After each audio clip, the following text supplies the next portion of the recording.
Well, guys, I came out here this morning thinking I was going to finish doing a little cleaning, but something else came up, and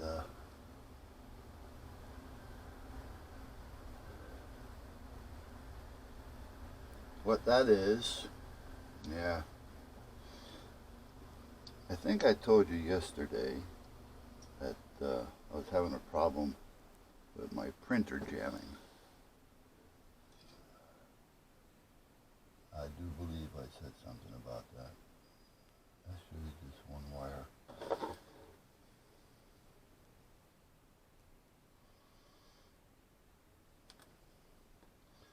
Yeah, okay.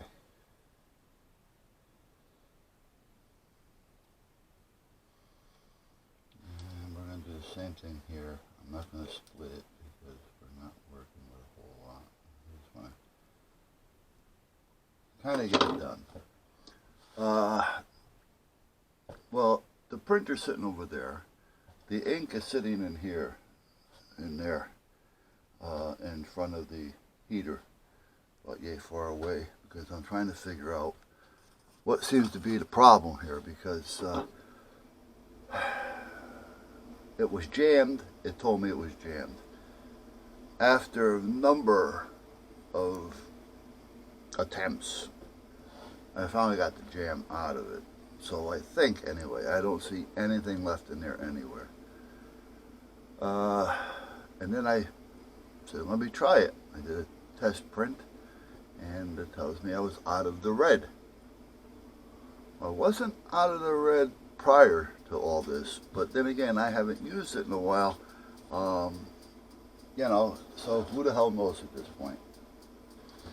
So I go into my little container of ink, and I pull out a red one and put it in there, and for some reason it didn't feel right, but I put it in there, and I tried it again. I said I was out of ink, and it's showing me the red one again. So I said, what the hell? No, I got a new red one in there. I know it's a new one. I opened the package. So I'm thinking, maybe it's cold. Is it a possibility? Well, anything's a possibility. You know, and I keep saying I'm going to put a timer on this heater so that it'll kick on and off a little bit throughout the course of the night, which I have right here. So I'm going to be doing that. And see what happens. Now, it hasn't really, in my opinion, it hasn't got that cold. I mean, it's gotten cold, but not to where it should have affected that. Now, with the jam, it's a possibility because the case, naturally, it's all the parts are made out of plastic, and things that, expand and,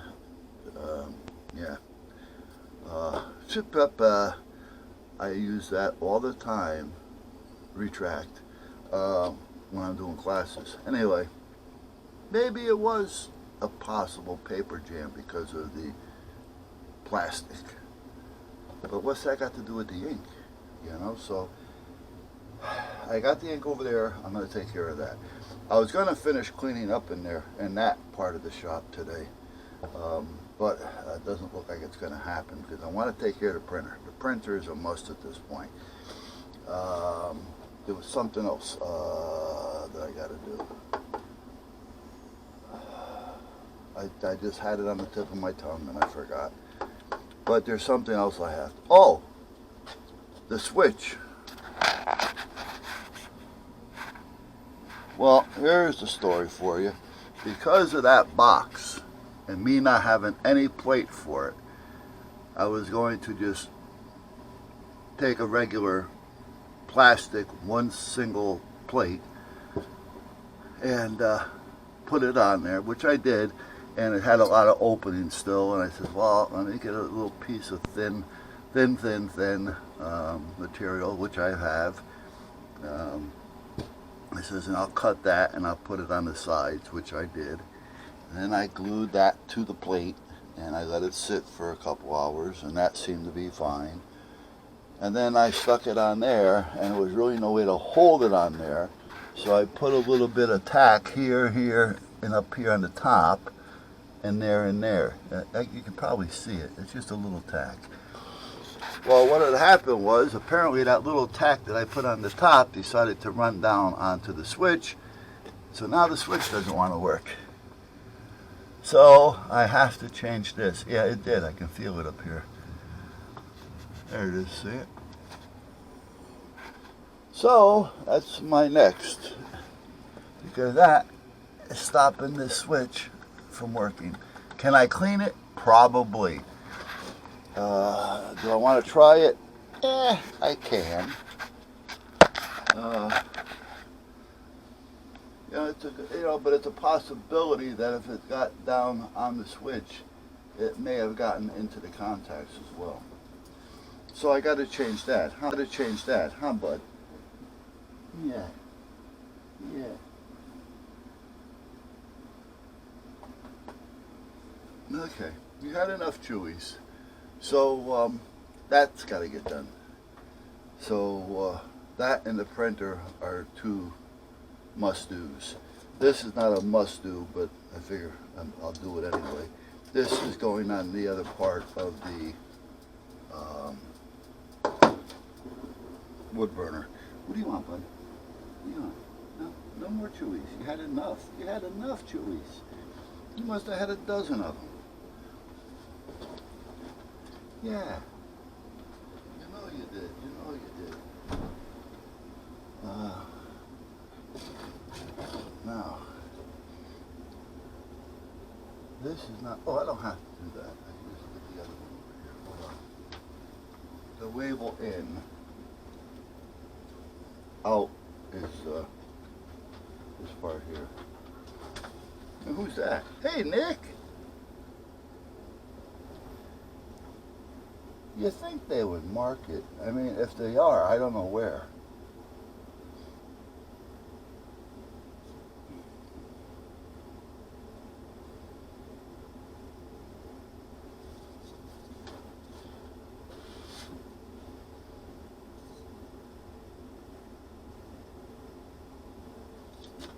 I mean, not unless that is considered a mark. There's only that on 3 sides, which that can be, but that, I mean, that's kind of a waste of material if they did that. All they had to do was put a notch in it. Yeah, there's nothing there telling me. So, but if it turns this way, this is the way the air goes. And I think that's the way it turns. So, that's what we're going to do.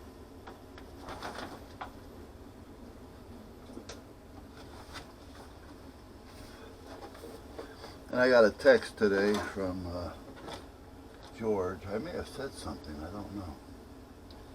George is the one that took over captain at the fire police when I decided to get my ass out of there. And he's having problems. And you know what? I found out later, you know,